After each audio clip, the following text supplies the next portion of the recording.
नमस्कार। देश देशांतर में आपका स्वागत है। आपके साथ मैं हूं घनश्याम उपाध्याय। आज देश देशांतर में बात करेंगे स्कूल, बच्चे और क्रोध प्रबंधन की। असल में इस विषय पर बात करने की वजह है केंद्रीय माध्यमिक शिक्षा बोर्ड, जिसने सभी स्कूलों को अपने क्रोध मुक्त जोन शुरू करने के लिए कहा है, जहां शिक्षक, अभिभावक और प्रशासनिक स्टाफ सभी अपने क्रोध पर नियंत्रण करने की कोशिश कर बच्चों के सामने एग्जाम्पल सेट करेंगे, उदाहरण पेश करेंगे और उन्हें क्रोध से आजादी का महत्व समझाएंगे।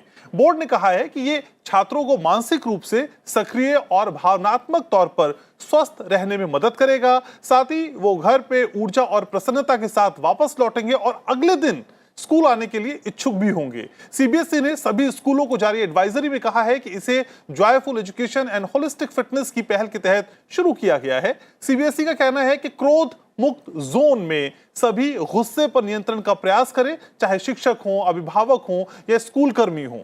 बोर्ड का यह भी मानना है कि स्कूलों को क्रोध मुक्त जोन बनाने से छात्रों में स्किल डेवलपमेंट में मदद मिलेगी।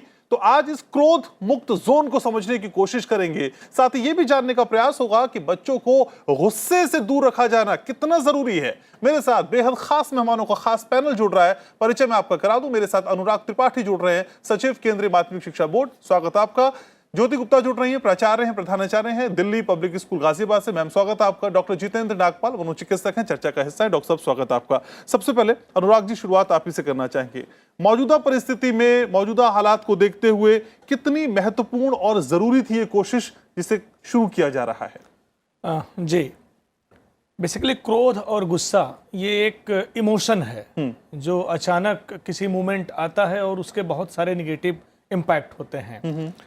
क्रोध एक ऐसा इमोशन है जो समटाइम कोई आदमी हंगर है या नर्वसनेस है, स्ट्रेस में है, बीमार है, कहने का मतलब है कि ये बेसिकली पर्सनल लेवल का इमोशन है और इसका रीजन व्यक्तिगत होता है।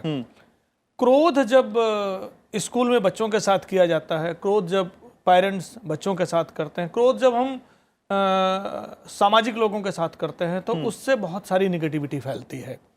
बेसिकली लोगों की कैपेसिटी भी उससे कम होती है, लोग डिमोरलाइज होते हैं, डिमोटिवेट होते हैं, जो कार्य करने की उनकी प्रगति है उसका भी नुकसान होता है। और व्यक्तिगत नुकसान तो होता ही है कि आदमी ब्लड प्रेशर उसका बढ़ता है, वो बीमार होता है, उसकी खुद की एफिशिएंसी खराब होती है।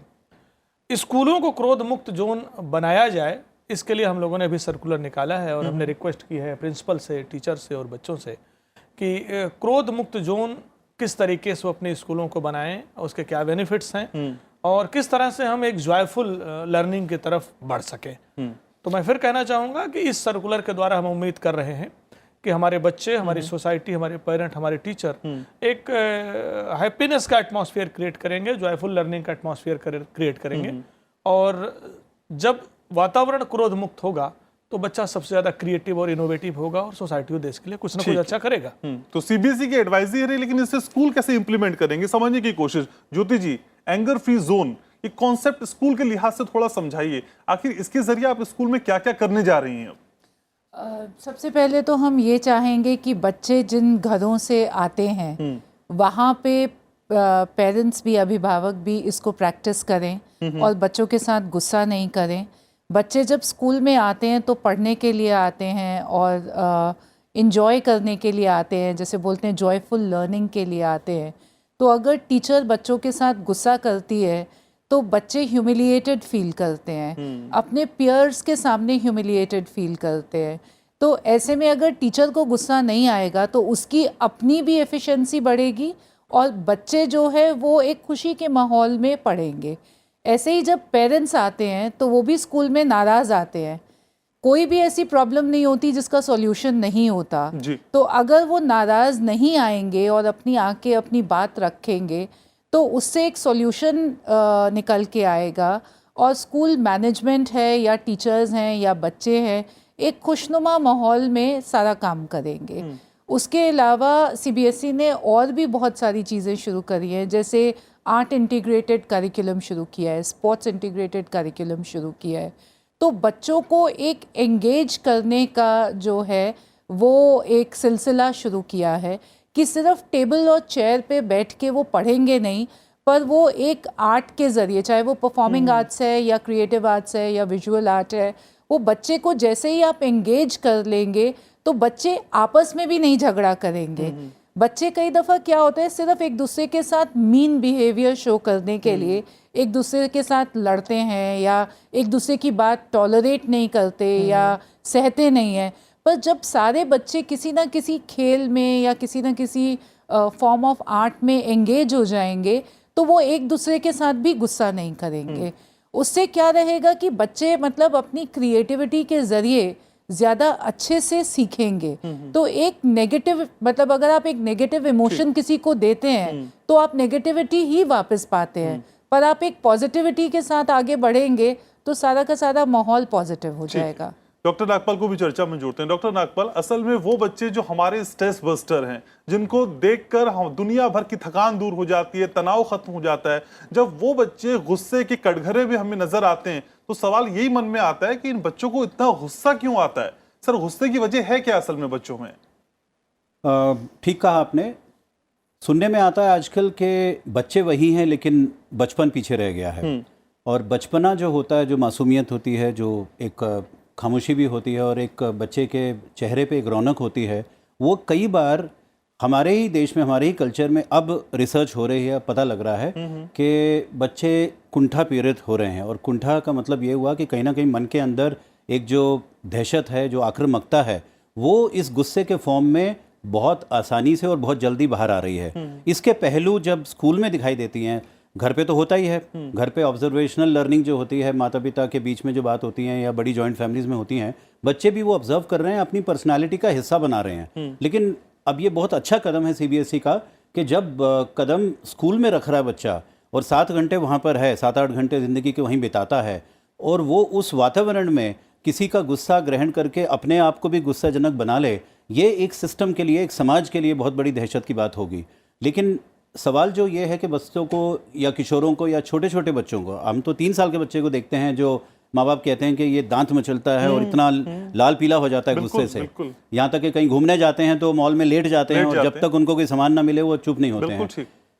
कहीं पर एक बड़ा कारण जो एक बदलते हुए समाज में, बहुत रफ्तार बदल रही है समाज की, एक इकोनॉमिकल चेंज आ रहा है हमें, न्यूक्लियराइजेशन ऑफ फैमिलीज हो रही हैं और बातचीत और संचार घरों में बहुत कम होता है, ज़्यादातर लोग इलेक्ट्रॉनिक की दुनिया में रहते हैं।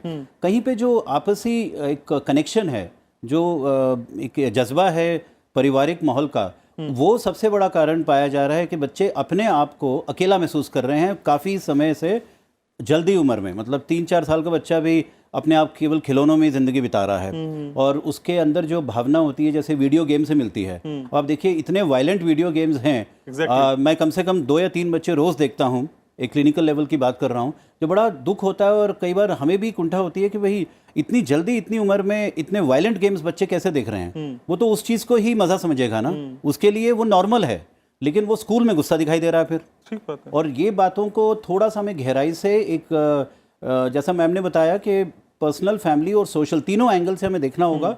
और अब स्कूल्स क्योंकि एक स्किल डेवलपमेंट का माध्यम है, सिर्फ पढ़त लिखत के लिए नहीं जाता है बच्चा, एक पर्सनालिटी डेवलपमेंट के लिए जाता है, तो ये बहुत अच्छा कदम होगा कि पहले हम इसको एक नाम तो दें, एंगर फ्री जोन, क्यों ना, और इस नाम से फिर शैली और स्किल भी डेवलप होगी। ठीक है अनुराग जी, असल में ऐसी कौन सी शिकायतें या कौन सी थियरीज या कौन सी लर्निंग्स पहुंची आप तक कि जिसके बाद इस तरह का कदम उठाना पड़ा कि एंगर फ्री जोन होना स्कूल में बहुत जरूरी है? किन वजहों के बाद इस तरह का फैसला या फिर इस तरह का इनिशिएटिव सीबीएसई ले रहा है? जी देखिए, 2 चीज़ें हम लोगों को इस चीज़ के लिए प्रेरित की हैं। पहली तो समाज में जिस तरह की घटनाएं बढ़ रही हैं, जिस तरह की असंवेदनशीलता बढ़ रही है, छोटी छोटी बात पर लोग लड़ रहे हैं। आप देखें कि थोड़ी देर के लिए अगर रेड लाइट हो जाती है और कोई गाड़ी नहीं बढ़ती है तो पीछे से लोग हॉर्न बजाना शुरू कर देते हैं, लड़ करके मरने मारने पर उतारू रहते हैं, कुछ रुपयों के लिए लोग हत्या तक कर देते हैं। तो जिस तरह की असंवेदनशीलता और ये चीज़ें बढ़ रही हैं, उसका एक बड़ा कारण है गुस्सा, एंगर। और अगर आदमी में, लोगों में, बच्चों में एंगर मैनेजमेंट होगा, देखिए गुस्सा सबको आ सकता है क्योंकि सिचुएशन होती है, लेकिन अगर उसका मैनेजमेंट हमें आता है, गुस्सा आने के पहले अगर हमें उसको रोकने की कला आती है और हम ये समझ सकते हैं कि किन सिचुएशंस में गुस्सा हो रहे हैं हम, तो हम उसको रोक सकते हैं, उसको कम कर सकते हैं। तो पहली चीज़ तो ये हम लोगों को प्रेरित की कि हम अपने बच्चों में, चूँकि बच्चे देखिए एम्बेसडर की तरह होते हैं, छोटे छोटे बच्चे, ये अपने माँ बाप को भी सिखाते हैं, टीचर को भी सिखाते हैं, सोसाइटी को भी सिखाते हैं। और बच्चों में बचपन से अगर हम अच्छी आदतों का विकास करेंगे, गुस्से से मुक्ति का हम प्रयास करेंगे, उनको जॉयफुल बनाएंगे, उनके फेस पे स्माइल लाएंगे, तो सोसाइटी को नए लोग मिलेंगे। तो मुख्य कारण तो यही था कि समाज में इस तरह की चीज़ों से हम कैसे बचें जिससे स्कूल हमारे जॉयफुल हो सकें। और एक दूसरा प्रमुख कारण भी है इन चीज़ों को लाने का कि आप देखें पिछले कुछ वर्षों में CBSE लगातार प्रयास कर रहा है कि हमारी जो रोट लर्निंग है, रटने की प्रणाली है, वो कैसे एक्सपीरियंशियल लर्निंग पे शिफ्ट हो। बच्चे 5 विषयों को रट करके 100 में 100 ले लेते हैं, लेकिन उनका एटीट्यूड, उनका बिहेवियर, उनकी एथिक्स, उनकी वैल्यूज, उनके इमोशंस, उनकी जॉयफुलनेस बहुत दूर दूर तक दिखाई नहीं पड़ती है। जरूरी नहीं कि 100 में 100% नंबर ले करके या डॉक्टर इंजीनियर बन करके भी समाज को एक अच्छा नागरिक मिले। तो इसको देखते हुए हम लोग अब अपनी जो पुरानी प्रणाली है जिसमें रट करके नंबर ले लें और एक पोजीशन ले लें लेकिन समाज को अच्छा नागरिक ना मिले, उसका एक उपाय निकाला है कि हम इसको एक्सपीरियंशियल लर्निंग पे शिफ्ट करते हैं। एक्सपीरियंशियल लर्निंग पर जब हम शिफ्ट करेंगे, जब क्लासरूम को हम जॉयफुल बनाएंगे, तो वो एक्सपीरियंशियल लर्निंग ऑटोमेटिकली एंगर को और गुस्से को कम करेगी। क्योंकि रटने वाली और नंबर लेने वाली शिक्षा में कई बार बच्चों को तनाव होता है, स्ट्रेस होता है, आत्महत्याएं होती हैं, बच्चों को तुलना की जाती है कि आपके नंबर ज्यादा हैं और आपके नंबर कम हैं, तुम्हारे 100 में 90 हैं और उसके 100 में 100 हैं। ये चीजें बच्चों में एक खास तरह का गुस्सा उत्पन्न करती हैं, एंगर उत्पन्न करती हैं, डिप्रेशन ले आती हैं, किसी न किसी गलत दिशा में लेकर के जाती हैं। तो एक्सपीरियंशियल लर्निंग पर हम शिफ्ट कर रहे हैं, जॉयफुल लर्निंग पर शिफ्ट कर रहे हैं, स्किलिंग पर शिफ्ट कर रहे हैं। उसमें ये एंगर फ्री जोन बहुत बड़ी भूमिका निभाएगा। ठीक है। और कहीं ना कहीं बच्चे और सोसाइटी एक बेटर सिटीजनशिप की तरफ जाएगी। ठीक है, तो पढ़ाई के साथ ओवरऑल डेवलपमेंट भी बहुत जरूरी है। लेकिन मैम एक चीज, जब पहले हम आपसे बात कर रहे थे तब आपने कहा देखिए टीचर्स जब बच्चों से मिले तो मुस्कुरा के मिले, लेकिन ईमानदारी से बताइएगा कि प्राइवेट स्कूल में टीचर्स मुस्कुराने की स्थिति में होती, इतनी ओवरलोडेड होती हैं, इतना काम होता है, एक्स्ट्रा चीजें जिम्मेदारी होती हैं, क्या उन जिम्मेदारियों के बीच वो माहौल टीचर्स के लिए अवेलेबल हो पाता है कि वो मुस्कुरा के बच्चों से बात कर पाए या वो माहौल उनको देख पाए? वो माहौल पहले उनको देने की भी क्या जरूरत है? मैं ये कहूँगी कि टीचर्स को कोई चॉइस ही नहीं है, उनको बच्चों को एक मुस्कुराहट के साथ ही मिलना है। मैं ये नहीं मानती कि टीचर्स ओवरवर्क्ड हैं, क्योंकि टीचिंग अब जो है एक पार्ट टाइम प्रोफेशन नहीं रह गया। अगर हम देखें तो टीचर्स की सैलरीज भी 7 पे कमीशन उनको मिलता है। एक शायद जो इंजीनियरिंग से पास आउट होके बच्चा है उसको कम आज की तनख्वाह मिलती है, बट एक जो स्टार्टिंग टीचर है उसको एक ठीक ठाक तनख्वाह मिलती है।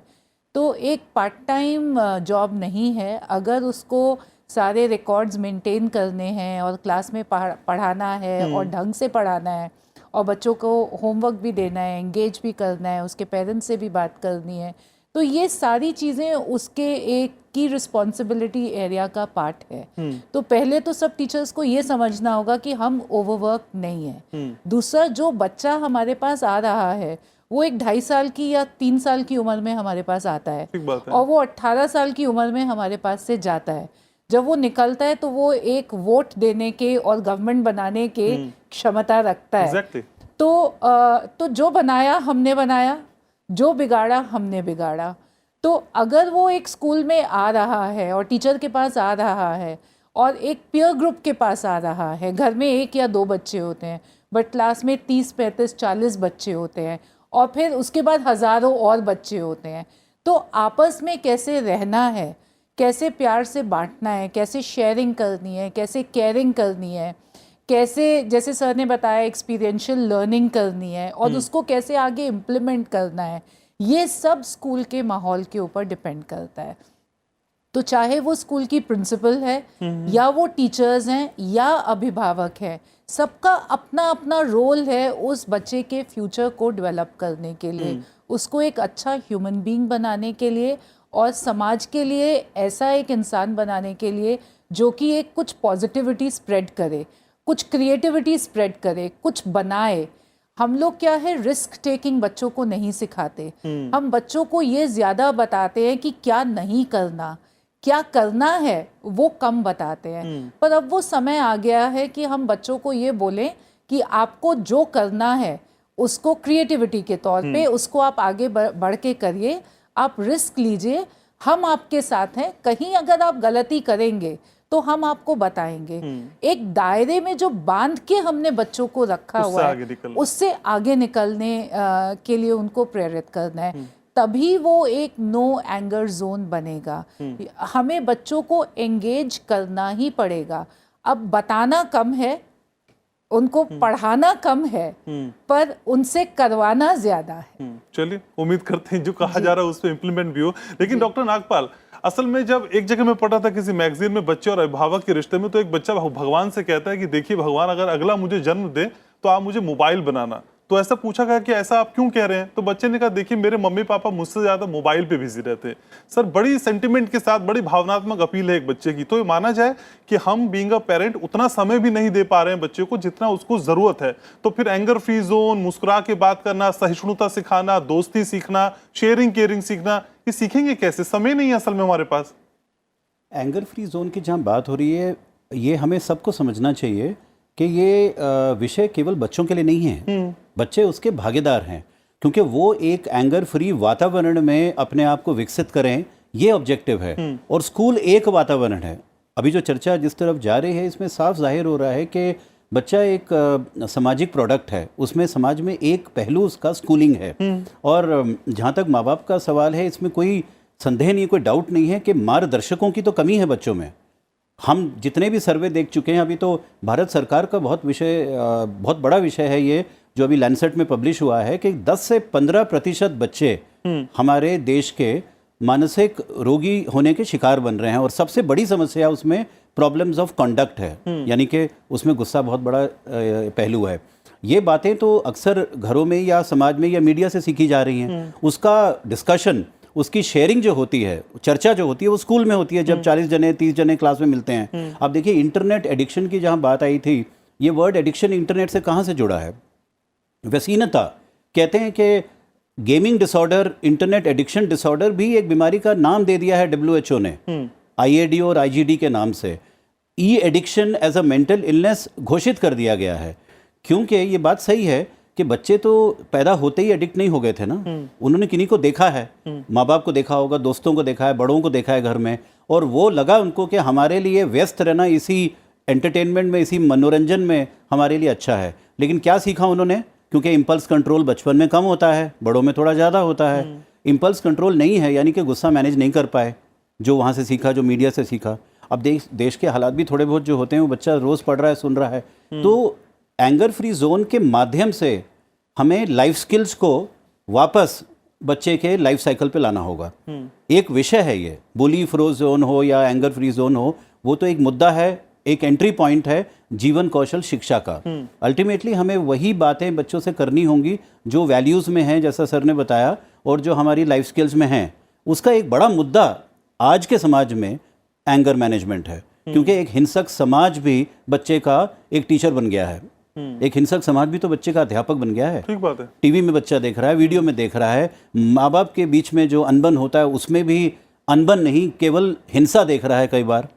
बच्चे, अच्छे पब्लिक स्कूल के बच्चे आके बोलते हैं कि मेरे पेरेंट्स का क्यों नहीं इलाज होता है, मेरे फैमिली का क्यों नहीं इलाज होता है, मेरे को क्यों बोलते हैं कि तुम चलो काउंसलर से मिल लो या डॉक्टर से मिल लो। ये बहुत बड़ा सवाल है। बाल अधिकार का ज़माना है। बाल एक सामाजिक व्यक्ति नहीं है, एक बाल अधिकार, चाइल्ड राइट्स का ज़माना है। बच्चे आज के नहीं, हम जानते हैं, हम देख चुके हैं, हम लोग सब एक ही दिशा में सोच रहे हैं कि चाइल्ड राइट्स भी तो ये विषय उठाएगा कल। जो असर्शन होता है, असर्टिवनेस होता है बच्चे का, मुझे कौन सा समाज दे रहे हो, मुझे कैसा समाज दे रहे हो कि मैं अपने आप से ही घबरा जाऊं, तो वो औरों को क्या खुश रखेगा बच्चा। ठीक बात है। अनुराग जी, असल में किसी को फोन करने पे, फोन ना लगने पे फोन का फेंक देना, जैसा आपने भी बोला कि गाड़ी चला रहे हो, साइड ना मिले तो हॉर्न बजाना, गालियां देना, चिल्लाना, क्या हमारे आम जीवन में इतना सामान्य हो गया कि हमें पता ही नहीं चलता? और कई बार बच्चे भी कहते हैं अच्छा कूल है, ये शायद होता ही होगा। तो ये जो प्रवृत्ति है, असल में क्या ये भी गुस्से की एक बड़ी वजह है? देखिए, मेरा व्यक्तिगत रूप से मानना यह है कि गुस्सा जो है ये व्यक्तिगत होता है और गुस्सा किसी बाहरी कारण से नहीं आता। अगर कोई व्यक्ति गुस्सा करता है तो उसका कारण दूसरों में ढूंढता है। एक जूनियर ऑफिसर गुस्सा करता है अपने से जूनियर स्टाफ पे, तो उसका उत्तर यह ढूंढता है कि इसने काम समय पर नहीं किया। फादर मदर बच्चे पर गुस्सा करते हैं तो उसका कारण ये ढूंढते हैं कि बच्चे ने ठीक से पढ़ाई नहीं की। ठीक है ना। समाज में जो लोग चल रहे हैं, अगर किसी पर गुस्सा करते हैं तो उनको लगता है कि इन्होंने हमारी बात नहीं मानी। लेकिन इसको थोड़ा उल्टे तरीके से अगर हम सोचें तो गुस्से का निहायत कारण व्यक्तिगत होता है। बेसिकली हम जब इमोशनली बैलेंस नहीं होते, जब हंगर में होते हैं, जब हम डिप्रेशन में होते हैं, जब मेंटली हम मजबूत नहीं होते, तब हमारे को गुस्सा आता है और हम नियंत्रण नहीं कर पाते, और हमारा जो फ्रस्ट्रेशन है, जो हमारा डिप्रेशन है, वो हम दूसरों पर निकालने का प्रयास करते हैं। क्योंकि एक ही सिचुएशन में एक व्यक्ति ऐसा होगा जो गुस्सा नहीं करेगा और एक व्यक्ति ऐसा होगा जो गुस्सा नहीं करेगा। मैं एक व्यक्तिगत उदाहरण दूं आपको, तो हम बॉस पे गुस्सा क्यों नहीं करते? अब देखिए ना, आप अपने जूनियर पे गुस्सा हमेशा करते हैं, लेकिन आप अपने बॉस पे गुस्सा नहीं करते। आपने कभी देखा है कि कोई टीचर किसी प्रिंसिपल पे गुस्सा करे, कोई जूनियर ऑफिसर अपने बॉस पे गुस्सा करे? इट मीन्स ए सिचुएशनल है, उसको मालूम है कि किस पर गुस्सा करने से असर पड़ेगा और किस पर नहीं पड़ेगा। तो गुस्सा करना एक व्यक्तिगत इमोशन है जिससे आदमी सामने वाले पर एक दबाव डालता है, डोमिनेट करता है कि मेरी बात वो मान जाए। गुस्सा करने से उसको लगता है कि मेरा काम जल्दी हो जाएगा, मेरी बात जल्दी से ये मान लेंगे और जो मैं चाह रहा हूँ मिल जाएगा।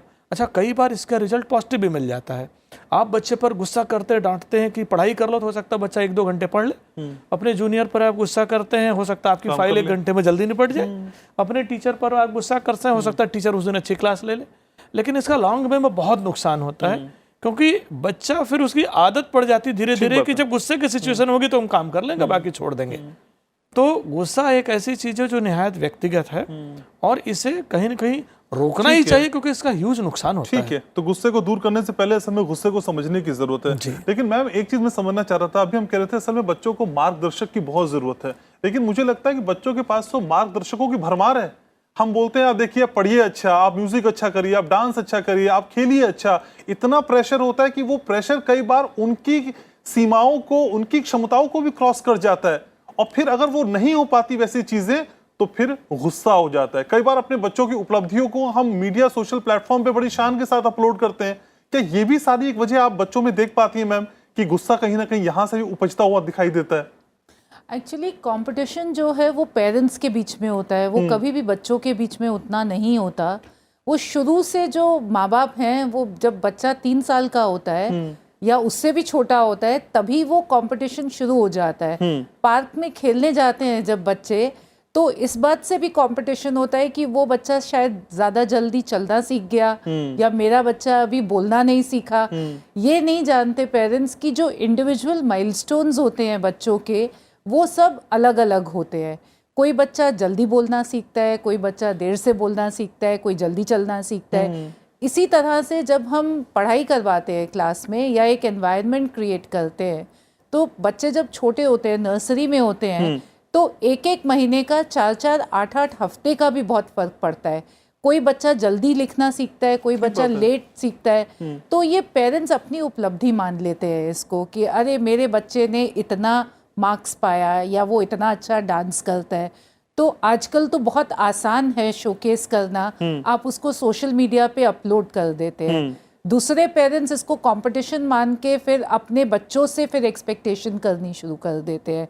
2 बच्चे जब घर में होते हैं, भाई बहन भी होते हैं, उसमें भी पेरेंट्स कई दफ़ा कंपेयर करते हैं और कहते हैं बड़े ने ये कर लिया, तुम अभी तक ये भी नहीं कर पाए। ठीक बात है। तो वो कहीं ना कहीं वो जो उनकी महत्वाकांक्षा होती है वो बच्चों के थ्रू पूरा करना चाहते हैं। सर ने भी कहा कि देखिए ये कहना कई बार काम भी कर जाता है, छोटा भाई बड़े भाई से इंस्पायर भी हो जाता है। डबल एज तो वो स्वॉर्ड थिन लाइन मेंटेन कैसे होगी मैम? वो ये डबल एज स्वॉर्ड है, कभी काम कर जाता है, कभी ये बच्चों की साइकी पे बहुत असर भी डाल देता है। ठीक है। तो एक थिन लाइन को मेंटेन करना, एक एज अ मोटिवेशन उसको यूज करना पॉजिटिव है। बट अगर आप बारी बारी नैग करेंगे बच्चों को तो और बारी बारी बोलेंगे तो उसका एक नेगेटिव इफेक्ट होता है। मैं एक सेकेंड और, अभी आपने मुझे कहा कि बच्चों को बहुत कुछ करना है, तो मैं उसके लिए ये कहूँगी कि हमें एक चीज़ करने के लिए दूसरी चीज़ ट्रेड ऑफ करने की ज़रूरत नहीं है।